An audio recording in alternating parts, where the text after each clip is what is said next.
I'm really pleased to announce our panelists.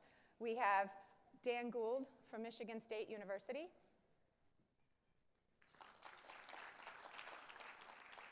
Nicole Julie McCleery from University of Washington. And Nicole LaVoi from the Tucker Center at the University of Minnesota. So before we came out, we all had this little coaching moment where we huddled and said, we got this. And I clearly have dropped the ball once on the names, so we're good now, right? Jitters are out. We have a growth mindset. That's right, growth mindset. So I just want to take just a minute or so just for each of you to introduce yourself and tell a little bit of your background and what you bring to the coaching discussion. My name's Dan Gould. I direct the Institute for the Study of Youth Sports at Michigan State. I'm a professor in kinesiology. Background, I think this is 41 years I've been doing coaching education. Do quite a bit of research in the area, enjoy it, still trying to figure it out.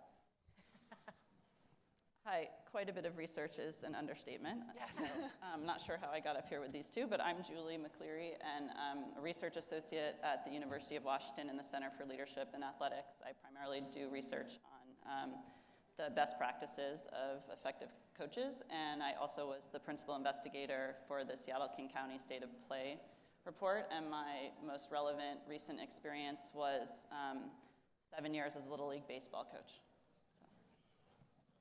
I'm Nicole LaVoi. I am the director of the Tucker Center for Research on Girls and Women in Sport at the University of Minnesota. Like Dan, I also teach kinesiology. And my primary line of research lately has been around reducing barriers for women in coaching and trying to figure out how to recruit and retain women in sport leadership positions. Great, thank you. So such a talented panel. Having been the daughter of a college coach and a sister of two college coaches and even cousins of college coaches, coaching is something that I grew up with and very early on understood the importance of what makes a good coach. And a good coach at any level can make or break. They can make a kid's experience or they can break their hearts. So what we wanted to start off with is just really, Dan, so much of your work has identified what makes a good coach. And many in the audience are familiar with what makes a good coach, but just touching, each of you touch upon, but starting with Dan, a little bit of what are those qualities and perhaps the perspective of how people stray for them and how we get them back. Yeah, obviously, there's many things needed to be a good coach. I'd say three of the most important would be first, buy into the right philosophy. For the groups we're talking about with children 12 and under, it's helping coaches come to their own conclusion that a child development focus is the way to go. Second would be relationship skills, how to connect with kids, how to communicate with kids, because most of these are volunteer coaches, they're not trained teachers. So I think those are two really important areas. And I think the third would be fun and fundamentals. You've got to be able to run a practice, teach some basic sport skills. We know what underlies long-term participation is kids feeling competent. And they don't feel competent unless they get a little better with their skills individually. Now, what causes people to stray real quickly? It's a hard question. Some of the research shows a competitor will always draw a cooperator into competition.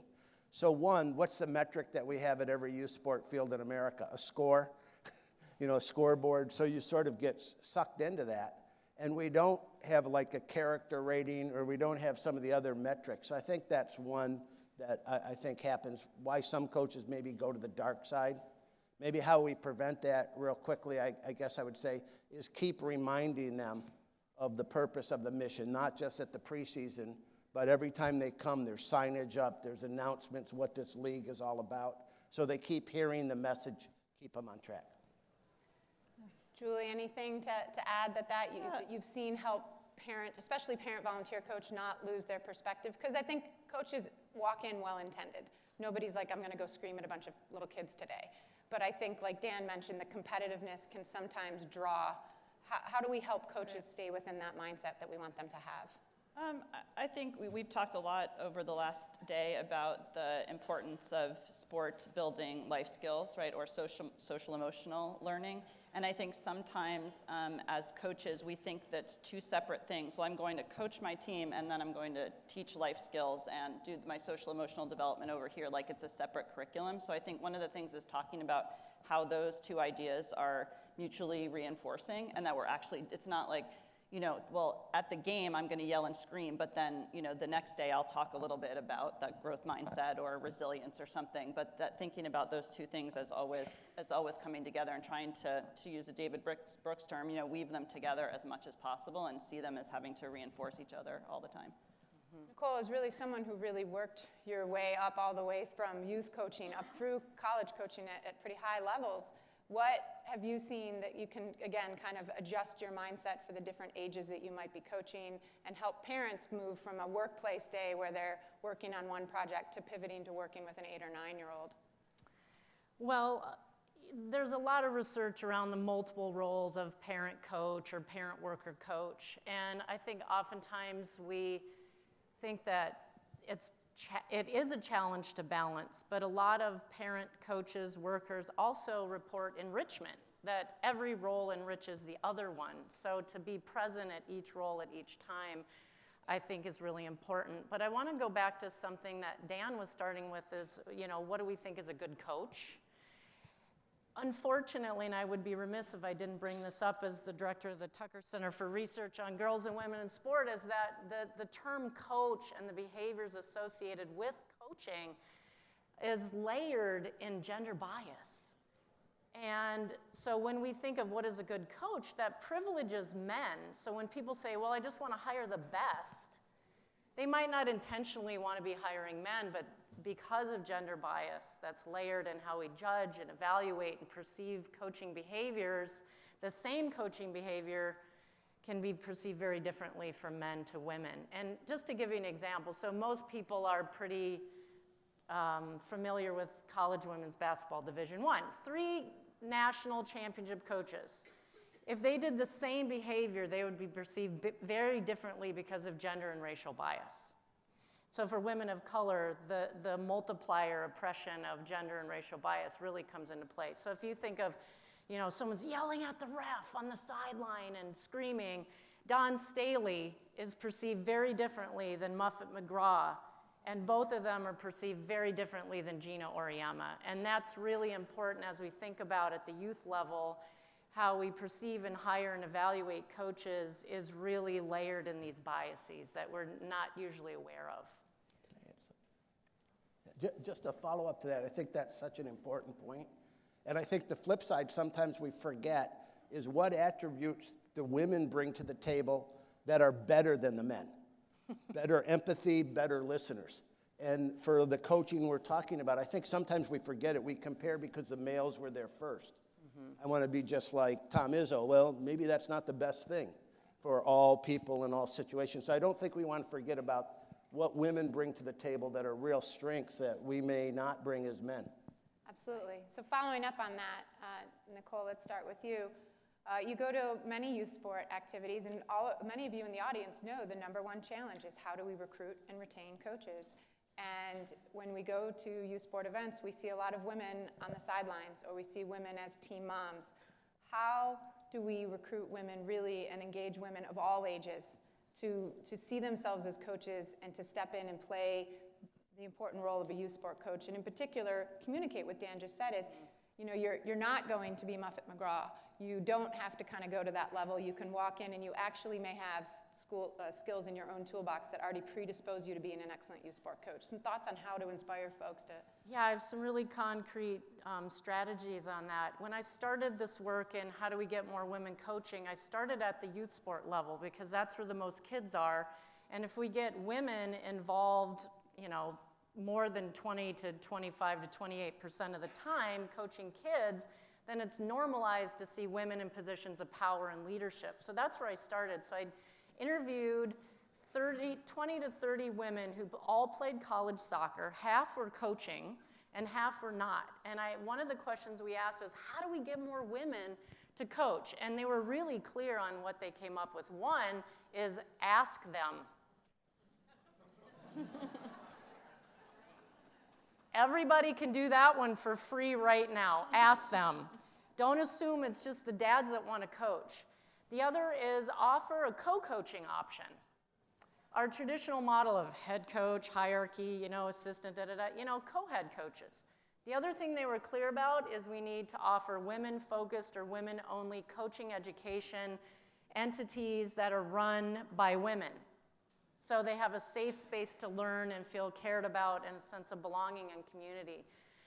So I think the fourth one would be appeal to women in terms of why they want to coach. You get to spend time with children and your children's friends, and you're giving back to the community. It's a form of community volunteering. You have skills as a parent that can apply to coaching. So I think those top four were really what we learned from the research about how do you get more women involved in the youth sport coaching ranks. Easy for me to say. Julie, you yourself have a lot of experience. Don't downplay what you bring to the table in any stretch, especially with the State of Play King County report. But in particular, though, you yourself you've lived the life of a youth sport coach. Yeah, So any thoughts to build on Nicole's of what? Yeah, I agree with all of those. And once I had kids, I had to leave elite coaching, actually. And that's when I started coaching Little League Baseball, and I had a co-coach, and that made it possible for me to sort of manage my kids at home and be on the baseball field. So that was a great option for me. Also, I think going back to what Dan said about sort of changing how we think about what a coach is, one of the things we try to do in our coach development program at UW is to get people away from thinking that the most important knowledge you need to have as a coach is sport-specific knowledge. I think that's really one of the barriers that we hear from women. But I didn't play baseball. I didn't play volleyball, and yet we might see men more willing to step into that space without the explicit college or high school playing. And we want to help women understand that actually they already have the majority of the skills you need to be a great coach, because that involves empathy and collaboration and time management and life skills teaching. So if we can help women, if we can broaden the definition of coaching and help women and men see what coaching is about, I think that will invite more women into the profession. Dan, being in charge of the Michigan State Youth Sports Institute, he runs a great conference each December for those of you in the room. Is there anything else that has come out in what you've seen about women's coaches that Julie and Nicole, anything to build on that they... I say this in general for all coaches, but women coaches in particular. We did a program, Jenny Nalipa Roth and I, for U.S. Tennis Association, a mentoring program.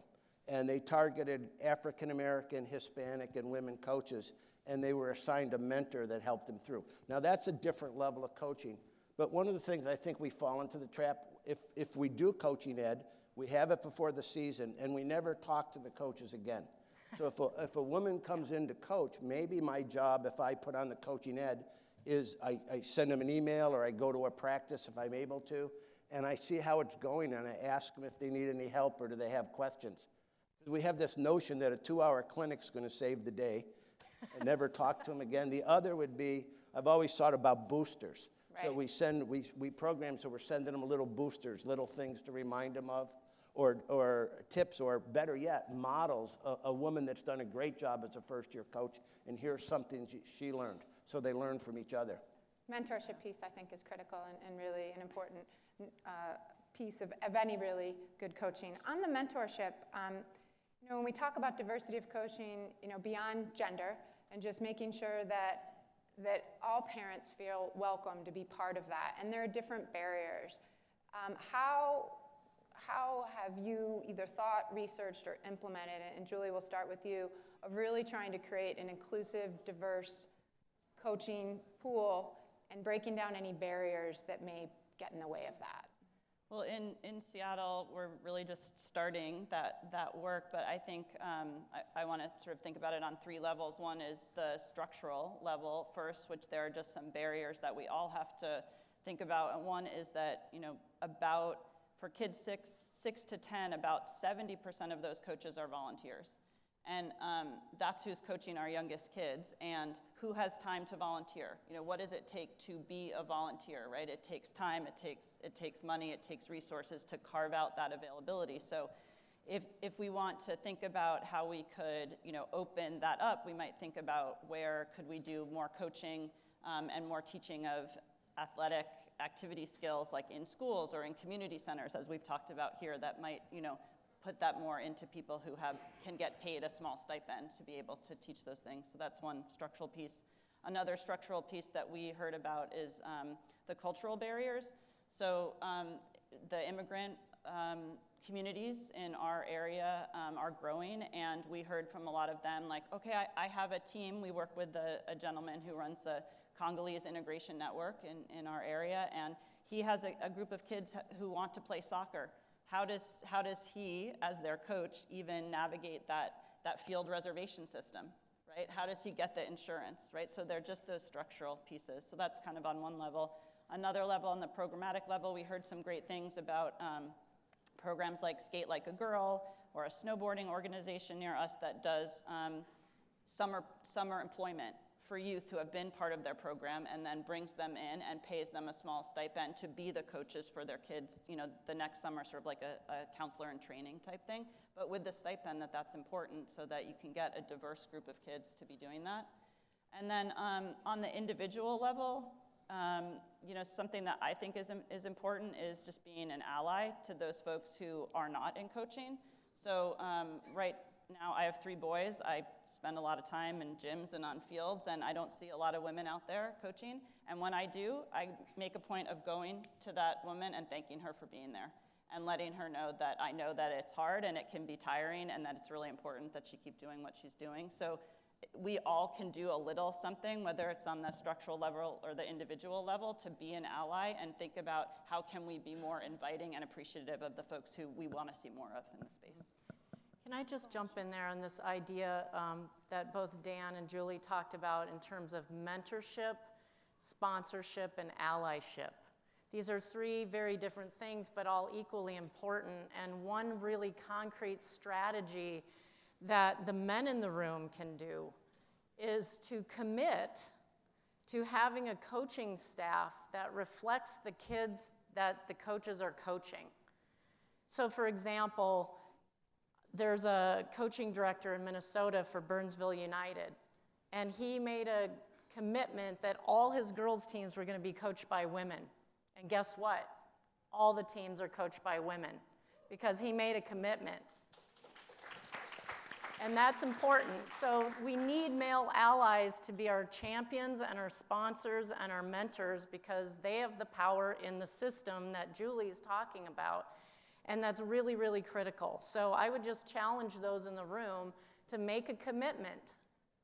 Don't have a coaching staff that has all men. Don't serve on a panel at your coaching conferences or anything that is all men. Insist on diversity, because we need you to do that. I think that's, and I think you hear the discussion, obviously, at the professional and collegiate level of the importance of just diversity and making sure that you have individuals around that reflect the individuals on your team. And, I think everything you've touched upon for mentorship are just things that can change the narrative, whether it be for a woman or for a person that came from an immigrant community. I think those type of things that you can do. And I know that the She Can Coach initiative that is really catching on, and Project Play Western New York is working with Western New York Girls in Sport and Algonquin Sports to really get those out into a community. And one of the things we're doing is we're holding that event in the city, and we're providing free daycare, and we're doing the things to really try to make it seem as welcoming as possible. Dan, we've talked about a lot on the diversity realm. Anything from the research or the Youth Sports Institute that you think could be especially helpful in addition to what's been said? Well, 2 things from what I've learned from our partners. One is the Michigan High School Athletic Association. This is the 24th year. They have a Women in Sport Leadership Conference for high school girls. And the last one had about 700 coaches and 600 girls, and they come and learn about leadership on a weekend. One, you could talk about the importance of giving back and being a coach. The other is you saw Dr. Ramona Cox and her girls here. Fabulous coach right here. They bring the girls up to our summer coaches school as high school students, and they learn how to give back in the community. And I guess a general one, which would tie to all the diversity as well as just all coaches. I think we need to kind of work on our culture more where if I played sport, I should feel an obligation to give back, whether it's to be an official or a coach or a mentor or on the board. And I'm not sure kids leave with that, like, hey, do I owe something to the sport? And I think if coaches talked about that and we talked about that more, that might help too. Yeah, and one insight on that is in the time I was a college athletics director, and Nicole and I were talking about sometimes college athletics directors, the higher you move up, the less you see the student athletes. And the benefit of being at the Division II and Division III level is you get this ability to work with student athletes. And I always said, you know, to create an atmosphere in which they felt lucky to be part of what it was, that is going to either lead to a donor, and donors are a reality in the future, or it's going to lead to someone who feels like, I need to give back. And so I think it's always, you know, which comes first, the chicken or the egg, but really the importance of spending time on your culture, because if the culture is not where you want it to be, your longevity is going to be stymied, because you're either going to lose funding or you're going to lose coaches. Yeah. A point that's in all the reports, and we just have a couple minutes before Q&A, is the use of colleges and college students. And so, you know, how have you seen people tap into the college communities and perhaps find a source of coaching or coaches? And I'll start with Dan. Yeah, I think it's an untapped source that a lot of students, like at our university, we have 1,400 kinesiology students. They all need to do internships. Some could do it with an organization like Detroit PAL. Some could get involved in coaching. A lot of students, one of the great things about Generation Z, the kids born after 96, they want to give back to their communities. And I think tapping into youth sport and coaching, and maybe you get a mom that has the maturity, but maybe not the sport background, but then you get a high school girl who can do the demonstrations, and they work together, and those two could be an awesome way to do it. And so how do we get co-coaches as high school students that maybe play the sport in their off season to help a mom coach? And I'd even say invite the grandma in too. Right. So a generational trifecta of women, that would be so amazing for these kids to have that coaching team. Should we just wait till all us Title IX babies are grandmas? We're going to fix it all, right, Nicole? It's going to fix it all. So that's great. It's a great point, though. Yeah, and you know, the one really other simple thing that we can do is for those people that are coaching, as Dan said, is to appeal to the younger generation and ask them if they want to give back to their sport. And how do they want to do that? And coaching is a great way to do it, and invite them in. Because if you go to a room of, you know, let's just do it here. How many people got into coaching because someone you cared about, or a mentor or a teacher or coach said, hey, I think you'd be a good coach? Raise your hand. Okay, so imagine if everyone in this room said that to the youth you worked with, how many of them would get into coaching just because you asked them? Great point.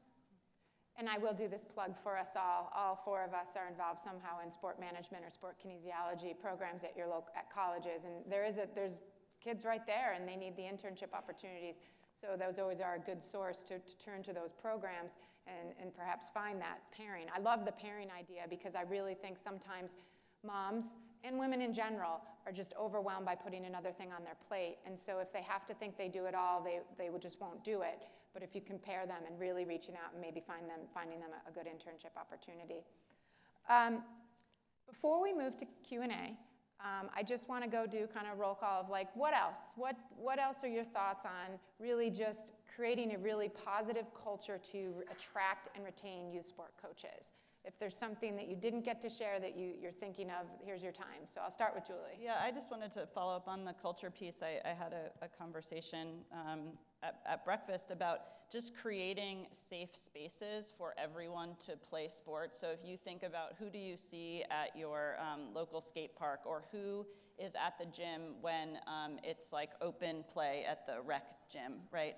And if that group is not representative of all the people we want to be playing sports, right? Is it girls and moms shooting baskets? You know, is it women out on their skateboards? You know, how can we make all of the spaces where we are participating in sport and free play more inclusive, so everybody feels like sport is for them? And, you know, back to Tim Shriver and thinking about how do we just expand the pool, and do we expand access, and think about how all of our public spaces and the places we play are available to everybody, that'll convince, more women and other people that this is for them. And I think inclusive sport, I think out of all the coaching I've done and will do, my most rewarding experiences are working with Miracle League, and my most rewarding experience is bringing student athletes to that event. So, okay, anything else to add on that? I think I'm looking to see if we have any questions, and so far I do not see anything through, so I can ad-lib like nobody's business. So I've got one point if we don't have a question. I think one of the things that I found really effective is, as a researcher, and all the data that I have and we have at our hands, is to making that accessible to stakeholders at the grassroots level that can use it for their own purposes, to advocate, to write grants, to get resources, to convince people that women coaches matter.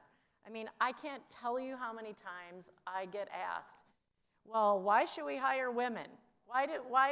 Who cares? Why does that matter? And I turn to the data to say there's a lot of data that supports the fact that same-sex and same-identity role models matter for everybody.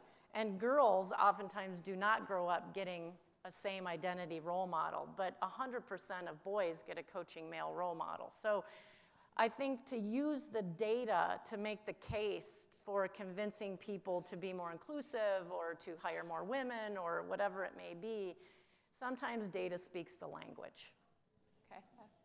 okay.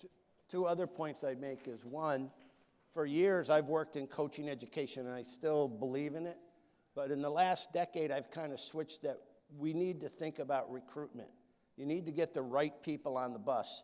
So maybe leagues need to think about, I have a recruiting coordinator and I'm looking for talent, whether it's high school kids, I'm looking for people to bring in that get the philosophy. So that would be one. The other point I'd bring up is with diversity inclusion, okay, I'm a white old male. So I need to talk to Ramona. What's it like to be a black female? I don't know, I'm not one. And we have open discussions, educate me. And the same, with, what's it like to be a 14-year-old girl? I think we need to ask and listen a lot to learn about different groups and different populations and how it's different. And sometimes today, we get into such political correctness that you're worried about saying it wrong. That sometimes we don't get, help me understand, educate me, so we can do a better job. Reach beyond your own circle, I think, is the thing.